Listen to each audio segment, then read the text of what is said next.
ओम शांति।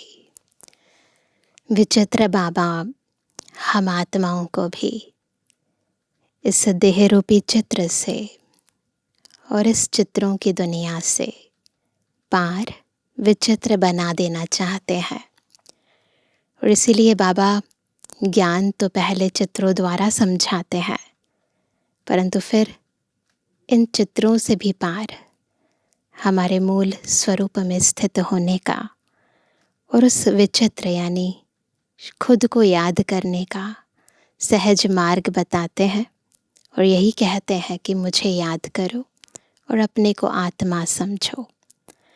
और जब हम अपने मूल स्वरूप में स्थित हो जाते हैं तो अंत में संपूर्ण ज्ञान का सार रह जाता है।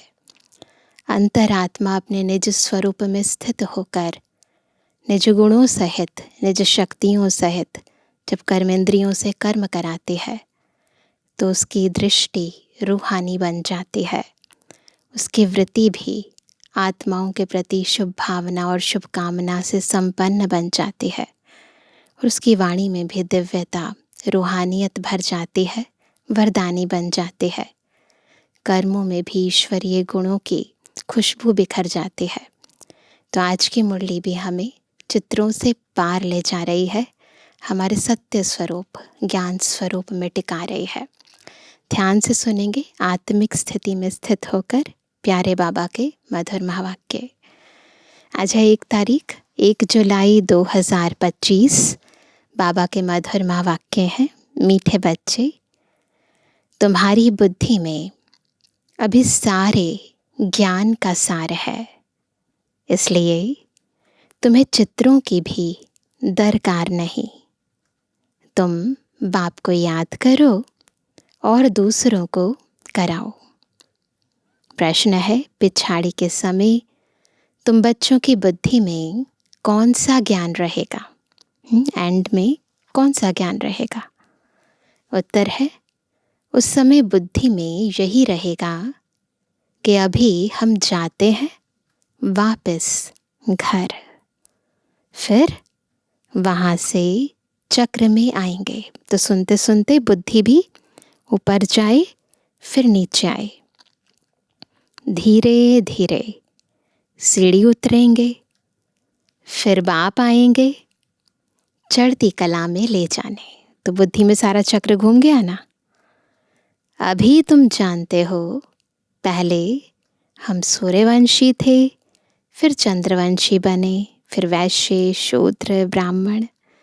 इसमें चित्रों की दरकार नहीं। अब देखो, बिना चित्र के अपने आप बुद्धि में चक्र फिर गया ना, तो इसलिए चित्रों की दरकार नहीं। ओम शांति। बच्चे आत्म अभिमानी होकर बैठे हो? पूछ रहे हैं बाबा, सब बैठे हैं? 84 का चक्र बुद्धि में है, अर्थात अपने वैरायटी जन्मों का ज्ञान है। विराट रूप का भी चित्र है ना। इसका ज्ञान भी बच्चों में है कि कैसे हम 84 जन्म लेते हैं। मूल वतन से पहले पहले देवी देवता धर्म में आते हैं। यह ज्ञान बुद्धि में है। इसमें चित्र की कोई दरकार नहीं। हमको कोई चित्र आदि याद नहीं करना है। अंत में याद सिर्फ यह रहेगा कि हम आत्मा है, मूल वतन की रहने वाली है। यहाँ हमारा पार्ट है, यह भूलना नहीं चाहिए। बिल्कुल है बॉडी में, पर शरीर में रहते हुए भी अंदर ये स्मृति रहती है कि मैं कौन हूँ और इस शरीर में मैं बस पार्ट बजाने आई हूँ, कहाँ की रहने वाली हूँ, किसकी संतान हूँ। तो इस स्मृति स्वरूप में रहेंगे। तो ये भूलना नहीं चाहिए। यह मनुष्य सृष्टि के चक्र की ही बातें हैं और बहुत सिंपल है। इसमें चित्रों की बिल्कुल दरकार नहीं, क्योंकि यह चित्र आदि सब हैं भक्ति मार्ग की चीज़ें। ज्ञान मार्ग में तो है पढ़ाई, पढ़ाई में चित्रों की दरकार नहीं। इन चित्रों को सिर्फ करेक्ट किया गया है। जैसे वह कहते हैं गीता का भगवान श्री कृष्ण है, हम कहते हैं शिव है, यह भी बुद्धि से समझने की बात है, बुद्धि से समझने की बात है। बुद्धि में यह नॉलेज रहती है, हमने 84 का चक्र लगाया है, अब हमको पवित्र बनना है। पवित्र बन फिर नए सिर चक्र लगाएंगे। 84 का चक्र लगाया, अब पवित्र बने, पवित्र बनना है, फिर दोबारा पवित्र दुनिया में आएंगे, चक्र लगाएंगे। यह है सार जो बुद्धि में रखना है। जिसे बाप की बुद्धि में है वर्ल्ड की हिस्ट्री, जियोग्राफी व 84 जन्मों का चक्र कैसे फिरता है, वैसे तुम्हारी बुद्धि में है पहले हम सूर्यवंशी फिर चंद्रवंशी बनते हैं। चित्रों की दरकार है नहीं, सिर्फ मनुष्यों को समझाने के लिए यह बनाए हैं। ज्ञान मार्ग में तो सिर्फ बाप कहते हैं मन मना भव। ये सब मन और बुद्धि की बात है ना। यहाँ पर किसी दृश्य की बात नहीं है, किसी दिखावे की बात नहीं है, किसी आवाज़ों की बात नहीं है। ये ज्ञान बहुत सूक्ष्म है। जितना हम अपनी सूक्ष्म स्थिति में स्थित होते हैं उतना हम इस ज्ञान को समझ पाते हैं और जीवन में अपना पाते हैं। तो बाबा कहते हैं, यहाँ तो बाबा क्या कहते हैं, सिर्फ मन मना भव। जैसे यह चतुर्भुज का चित्र है, रावण का चित्र है, यह सब समझाने के लिए दिखलाने पड़ते हैं। तुम्हारी बुद्धि में तो यथार्थ ज्ञान है, तुम बिना चित्र के भी समझा सकते हो। तुम्हारी बुद्धि में 84 का चक्र है। चित्रों द्वारा सिर्फ सहज करके समझाया जाता है। इनकी दरकार नहीं है, इजी करने के लिए पिक्चर्स का सहारा लिया जाता है, बाकी वैसे इसकी ज़रूरत नहीं है। बुद्धि में है पहले हम सूर्यवंशी घराने के थे, फिर चंद्रवंशी घराने के बने। वहाँ बहुत सुख है जिसको स्वर्ग कहा जाता है।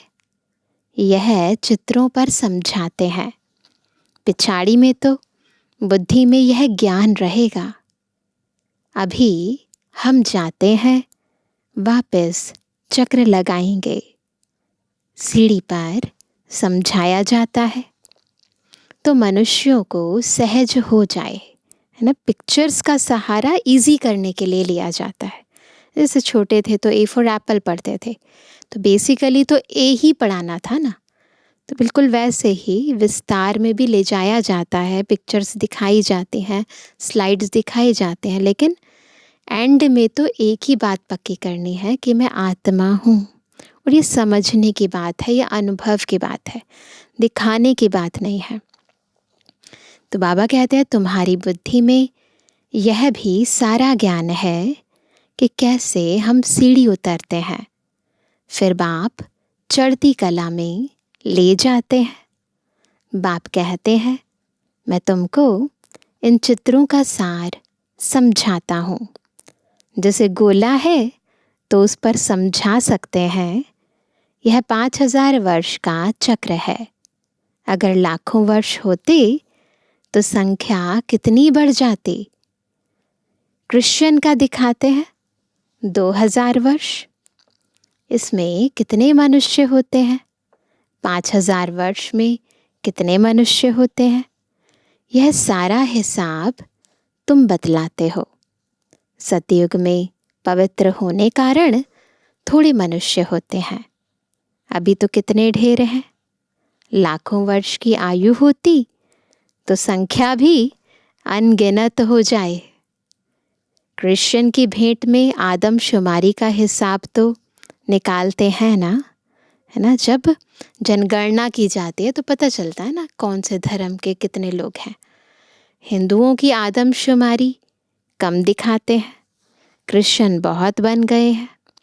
जो अच्छे समझदार बच्चे हैं बगैर चित्रों के भी समझा सकते हैं। विचार करो, इस समय कितने ढेर मनुष्य हैं। नई दुनिया में कितने थोड़े मनुष्य होंगे। अभी तो पुरानी दुनिया है जिसमें इतने मनुष्य हैं। फिर नई दुनिया कैसे स्थापन होती है, कौन स्थापन करते हैं, यह बाप ही समझाते हैं। वही ज्ञान का सागर है। तुम बच्चों को सिर्फ यह 84 का चक्र ही बुद्धि में रखना है। अभी हम नर्क से स्वर्ग में जाते हैं तो अंदर खुशी होगी ना। सतयुग में दुख की कोई बात होती नहीं। ऐसी कोई अप्राप्त वस्तु नहीं जिसकी प्राप्ति के लिए पुरुषार्थ करें। यहाँ पुरुषार्थ करना पड़ता है। यह मशीन चाहिए, यह चाहिए। वहाँ तो सब सुख मौजूद हैं। जैसे कोई महाराजा होता है तो उनके पास सब सुख मौजूद रहते हैं। गरीब के पास तो सब सुख मौजूद नहीं होते। परंतु यह तो है कलयुग, तो बीमारियां आदि सब कुछ है। अभी तुम पुरुषार्थ करते हो नई दुनिया में जाने के लिए। स्वर्ग नर्क यहाँ ही होता है। यह सूक्ष्म वतन की जो रमत गमत है, यह भी टाइम पास करने के लिए है। जब तक कर्मातीत अवस्था हो, टाइम पास करने के लिए यह खेल पाल है। तो साकार मुरली है तो बाबा के टाइम पर तो बस वही खेल पाल होती थी। तो बाबा कहते हैं कि इसीलिए इसका पाठ था। लेकिन फिर विस्तार हो गया, ज्ञान का भी विस्तार हुआ, सेवा का भी विस्तार हुआ, तो बहुत कुछ हो गया करने के लिए और समझ भी बढ़ गई, है ना। लॉजिकली कई बातें आई, फिर विंग्स की सेवाएं भी हुई। तो फिर उसके बाद तो इनकी दरकार नहीं थी, इसलिए बाबा ने फिर वो पाठ बंद कर दिए। तो बाबा ने कहा कर्मातीत अवस्था आ जाएगी, बस तुमको यही याद रहेगा कि हम आत्मा ने अब 84 जन्म पूरे किए। अब हम जाते हैं घर। एंड में यही याद रहेगा, हम आत्मा ने 84 जन्म पूरे किए, अब हमें घर जाना है। फिर आकर सतप्रधान दुनिया में सतप्रधान पाठ बजाएंगे।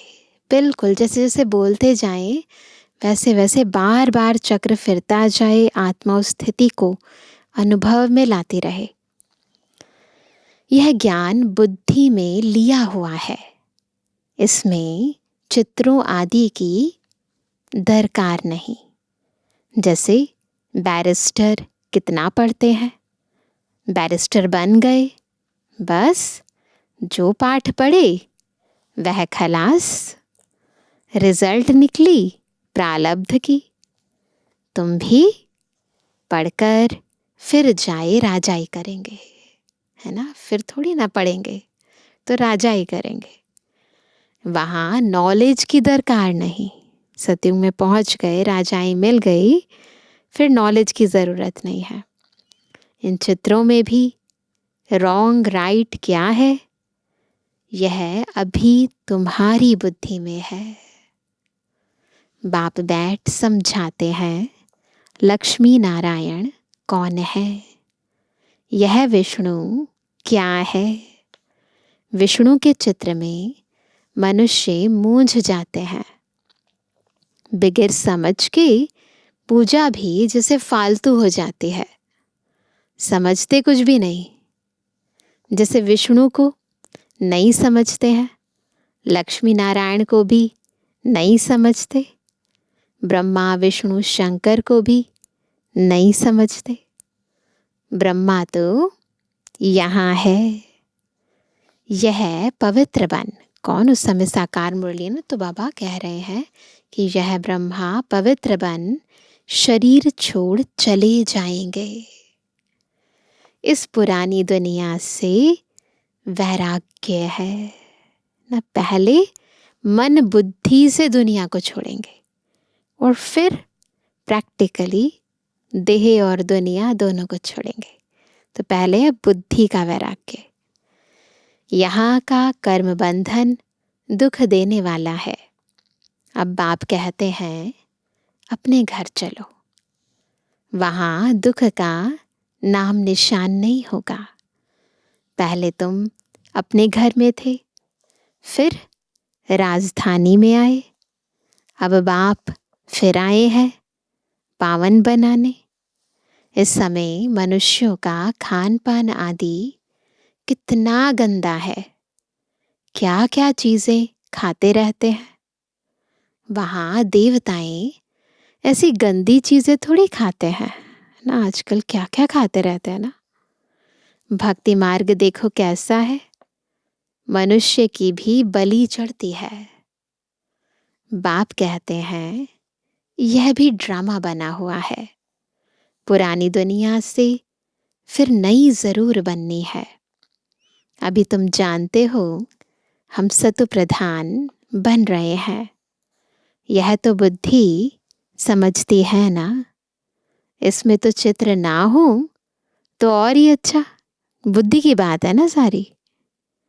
नहीं तो मनुष्य बहुत ही प्रश्न पूछते हैं।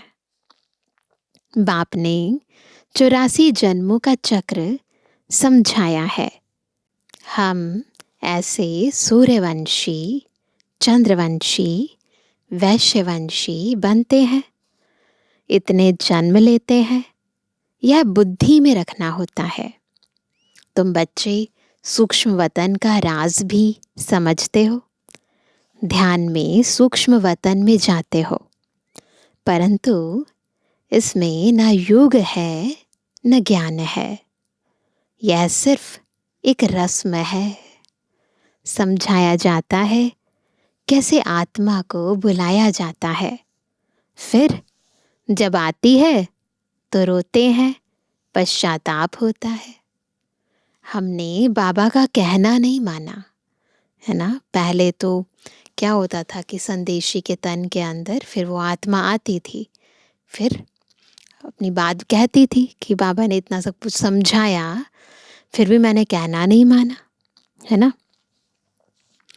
यह सब है बच्चों को समझाने के लिए कि पुरुषार्थ में लग पड़े। तो बाबा भी ये सब खेल पाल क्यों करते हैं, इसके पीछे भी राज है ना। समझाने के लिए, ताकि जो बच्चे हैं अभी अपने पाठ में, तो वो अपने पुरुषार्थ करें, है ना। इन सब चक्रों में, बाकी चीज़ों में ना पड़े, गफलत ना करें। बच्चे सदा यह अटेंशन रखें कि हमें अपना टाइम सफल करना है, वेस्ट नहीं करना है। तो माया गफलत नहीं करा सकती है। अगर अपना हर समय संकल्प श्वास हम सफल करते हैं, तो बाबा कहते हैं माया फिर गफलत नहीं कराएगी, कोई गलती नहीं होने देगी। बाबा भी समझाते रहते हैं बच्चे टाइम वेस्ट ना करो। बहुतों को रास्ता बताने का पुरुषार्थ करो। तो अपना समय संकल्प श्वास तन मन धन दृष्टि वृत्ति स्मृति सहित सब कुछ ना, ईश्वरीय सेवा में जितना हम सफल करते हैं उतना सफलता मूर्त बनते हैं। तो बाबा कहते हैं महादानी बनो। बाप को याद करो तो विकर्म विनाश होंगे। जो भी आते हैं उनको यह समझाओ और 84 का चक्र बताओ। वर्ल्ड की हिस्ट्री ज्योग्राफी कैसे रिपीट होती है, नटशल में सारा चक्र बुद्धि में रहना चाहिए, एसेंस में रहना चाहिए। तुम बच्चों को खुशी रहनी चाहिए कि अभी हम इस गंदी दुनिया से छूटते हैं। मनुष्य समझते हैं स्वर्ग नर्क यहाँ ही है। जिनको बहुत धन है तो समझते हैं हम स्वर्ग में हैं, अच्छे कर्म किए हैं इसलिए सुख मिला है। अभी तुम बहुत अच्छे कर्म करते हो जो 21 जन्म के लिए तुम सुख पाते हो। इतने अच्छे काम करते हैं। वह तो एक जन्म के लिए समझते हैं कि हम स्वर्ग में हैं, क्योंकि इस जन्म में, संगम युगी जन्म में, जब हम श्रीमत प्रमाण कर्म करते हैं तब इसकी प्रारब्ध 21 जन्म तक चलती है। तो इसीलिए श्रीमत प्रमाण कर्म करना और फिर अपने हिसाब से अच्छे काम करना या दान पुण्य करना, दोनों में फ़र्क हो जाता है ना। वो विनाशी और ये अविनाशी बन जाता है। तो बाबा कहते हैं वह तो एक जन्म के लिए समझते हैं कि हम स्वर्ग में हैं। बाप कहते हैं वह है अल्पकाल का सुख, तुम्हारा है 21 जन्मों का। जिसके लिए बाप कहते हैं सभी को रास्ता बताते जाओ। बाप की याद से ही निरोगी बनेंगे और स्वर्ग के मालिक बन जाएंगे। स्वर्ग में है राजाई, उनको भी याद करो। राजाई थी, अभी नहीं है, भारत की ही बात है। बाकी तो है बाय प्लॉट्स, पिछाड़ी में सब चले जाएंगे, फिर हम आएंगे नई दुनिया में। अब इस समझाने में चित्रों की दरकार थोड़ी है। ये सिर्फ समझाने के लिए मूल वतन, सूक्ष्म वतन दिखाते हैं, समझाया जाता है। बाकी यह तो भक्ति मार्ग वालों ने चित्र आदि बनाए हैं, तो हमको भी फिर करेक्ट कर बनाने पड़ते हैं। नहीं तो कहेंगे तुम तो नास्तिक हो, इसलिए करेक्ट कर बनाए हैं। ब्रह्मा द्वारा स्थापना, शंकर द्वारा विनाश, वास्तव में यह भी ड्रामा में नोंद है। कोई कुछ करता थोड़ी है। साइंसदान भी अपनी बुद्धि से यह सब बनाते हैं। भल कितना भी कोई कहे कि बॉम्ब्स ना बनाओ, परंतु जिनके पास ढेर है वह समुद्र में डाले तो फिर दूसरा कोई ना बनाए। वह रखे हैं तो ज़रूर और भी बनाएंगे। अभी तुम बच्चे जानते हो सृष्टि का विनाश तो ज़रूर होना ही है, लड़ाई भी ज़रूर लगनी है। विनाश होता है, फिर तुम अपना राज्य लेते हो। अब बाप कहते हैं बच्चे सबका कल्याणकारी बनो। बच्चों को अपनी ऊंच तकदीर बनाने के लिए बाप श्रीमत देते हैं, मीठे बच्चे अपना सब कुछ धनी के नाम पर सफल कर दो। किसके नाम पर? शिव बाबा के नाम पर। किनकी दबी रहेगी धूल में, किनकी राजा खाए। तो सफल किसकी होगी? जो हरि के नाम लगाए। धनी यानी बाप खुद कहते हैं बच्चे इसमें खर्च करो। यह रूहानी हॉस्पिटल, यूनिवर्सिटी खोलो तो बहुतों का कल्याण हो जाएगा। तो कैसे सफल करो वो तरीका बताते हैं। धनी के नाम तुम खर्चते हो, जिसका फिर 21 जन्म के लिए तुमको रिटर्न में मिलता है।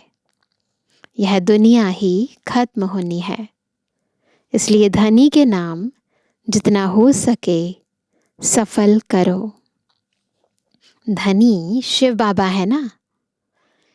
भक्ति मार्ग में भी धनी के नाम करते थे, ब्रह्मा बाबा भी करते थे और बहुत सारे लोग करते हैं जो भक्ति हो ज़्यादा करते हैं आत्माएं। तो जो कुछ भी कमाते हैं उसमें से थोड़ा सा धर्माऊ निकाल देते हैं, है ना। वो ईश्वर अर्थ कुछ दान पुण्य करने के लिए, गरीबों को दान देने के लिए निकालते हैं। तो भक्ति मार्ग में भी धनी के नाम करते थे। अभी तो है डायरेक्ट, वो था इनडायरेक्ट, अभी है डायरेक्ट। धनी के नाम बड़ी बड़ी यूनिवर्सिटी खोलते जाओ तो बहुतों का कल्याण हो जाएगा। तो भगवान के नाम पर बहुत कुछ करते हैं ना सभी लोग। 21 जन्म लिए राज्य भाग्य पालेंगे, नहीं तो यह धन दौलत आदि सब खत्म हो जाएंगे। भक्ति मार्ग में खत्म नहीं होते हैं, अभी तो खत्म होना है। तुम खर्चो फिर तुमको ही रिटर्न मिलेगा। धनी के नाम पर सबका कल्याण करो तो 21 जन्मों का वर्षा मिलेगा। पर ये याद रखना किसके नाम पर कर रहे हैं, है ना, शिव बाबा के नाम पर। तो बाबा कहते हैं कितना अच्छा समझाते हैं। फिर जिनकी तकदीर में है वह खर्च करते रहते हैं। ये भी भाग्य की बात है कि हमारा धन ईश्वरीय कार्य में लगे, हर एक का नहीं लग पाता। अपना घर बार भी संभालना है। इनका यानी बाबा का पाठ ही ऐसा था, एकदम जोर से नशा चढ़ गया। बाबा बादशाही देते हैं, फिर गदाई क्या करेंगे। तो ये ब्रह्मा बाबा की आंतरिक स्थिति थी।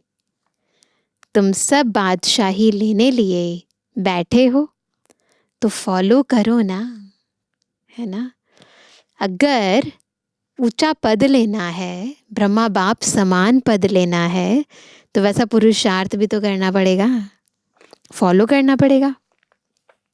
जानते हो इसने कैसे सब छोड़ दिया, है ना, पूरी कहानी है ना, जीवन को पलटाने वाली कहानी। तो बाबा कहते जानते हो इसने कैसे सब छोड़ दिया, नशा चढ़ गया।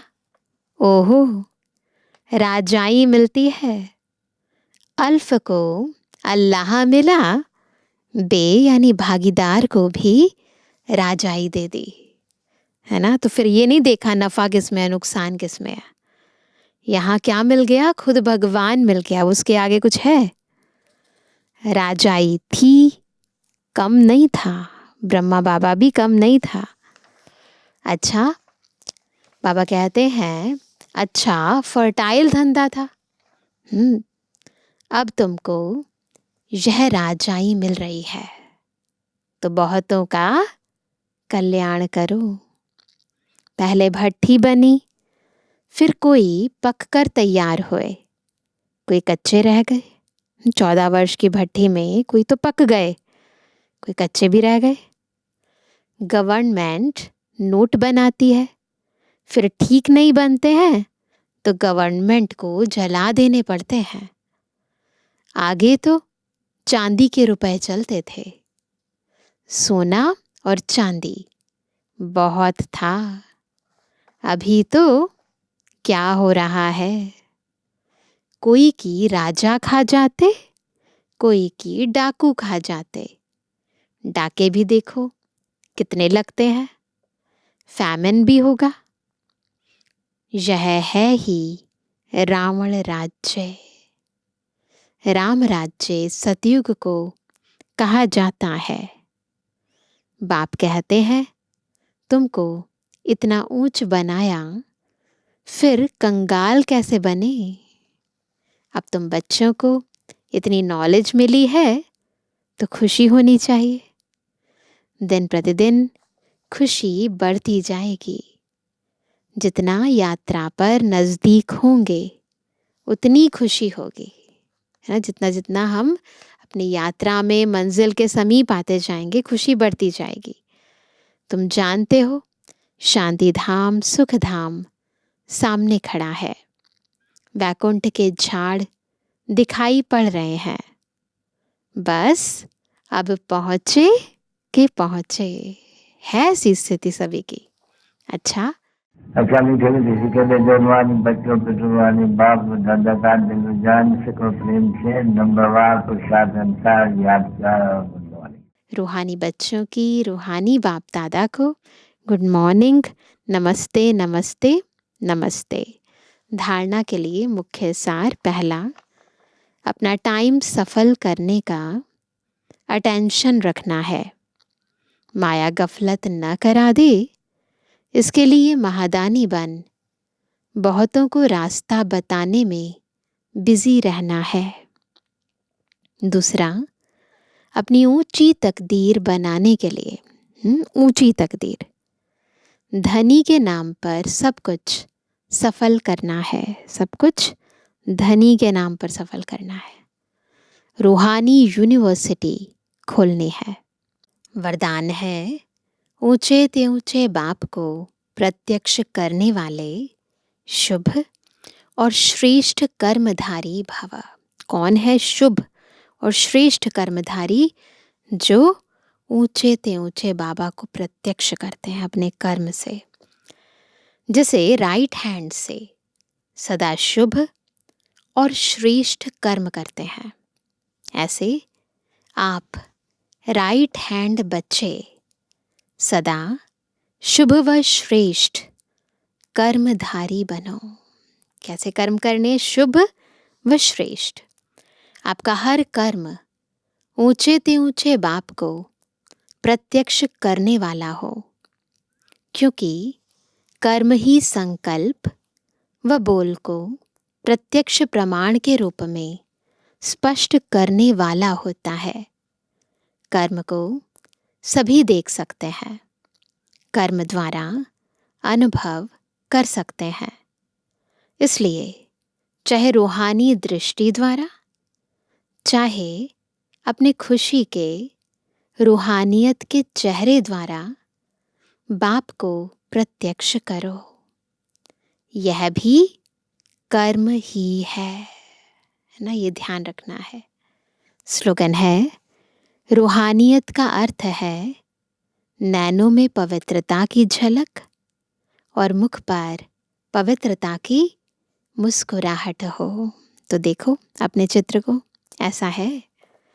आज का व्यक्त इशारा, संकल्पों की शक्ति जमा कर श्रेष्ठ सेवा के निमित्त बनो। जैसे आजकल सूर्य की शक्ति जमा कर कई कार्य सफल करते हैं सौर ऊर्जा से, ऐसे आप संकल्प की शक्ति जमा करो तो औरों में भी बल भर सकते हो।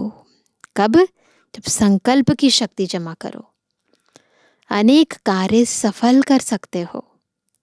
जो हिम्मतहीन है उन्हें वाणी के साथ साथ श्रेष्ठ संकल्प की सूक्ष्म शक्ति से हिम्मतवान बनाना, यही वर्तमान समय की आवश्यकता है। अच्छा, ओम शांति।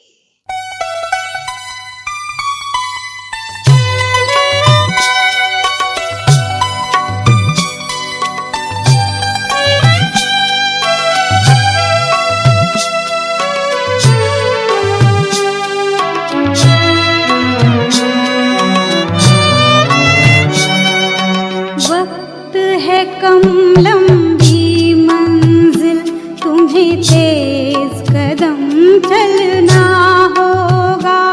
हे परम तपस्या के पथिकों, तुम्हें नूतन पथ रचना होगा। वक्त है कम लंबी मंजिल, तुम्हें तेज कदम चलना होगा।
क्षितिज के कोने में बितान नया बुनना होगा। हे परम तपस्या के पथिको, तुम्हें नूतन पथ रचना होगा। वक्त है कम लंबी मंजिल, तुम्हें तेज कदम चलना होगा।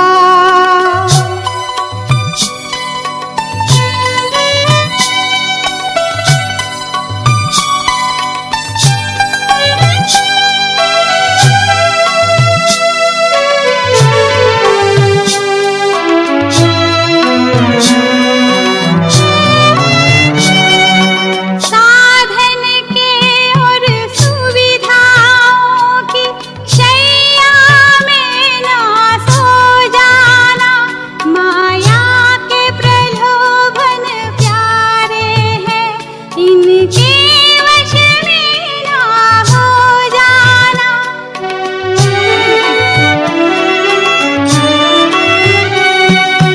साधन के और सुविधाओं की शैया में ना सो जाना। माया के प्रलोभन प्यारे हैं, इनके वश में ना हो जाना। तुम्हें सतत साधना के उन्नत चोटी पे चढ़ गलना होगा। हे परम तपस्या के पथिको, तुम्हें नूतन पथ रचना होगा।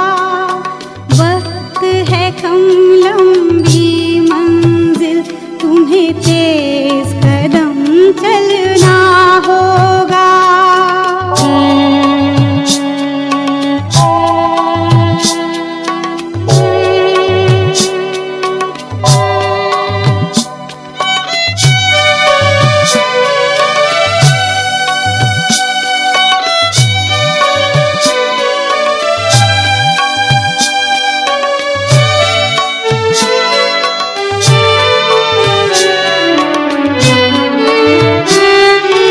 आनंद की अनमोल घड़ी कौड़ी के भाव न बिक जाए।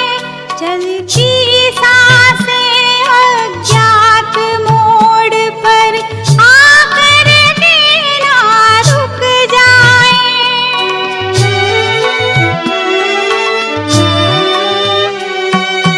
आनंद की अनमोल घड़ी कौड़ी के भाव न बिक जाए।